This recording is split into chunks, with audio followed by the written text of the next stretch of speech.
Not your crypto. Or your coins, okay? So this is the reason why we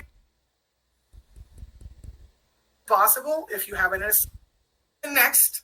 So you can actually lose the actual physical device, but what you don't want to lose is your seed phrase.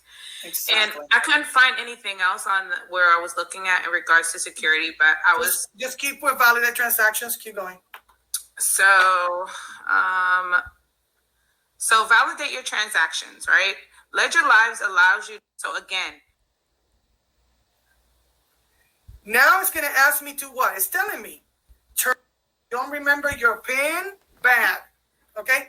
I'm going to say, got it. Now it's going to ask me to what? It's telling me, turn on your nano. And because I have this connected here, I'm just going to disconnect this one. I'm going to connect this one.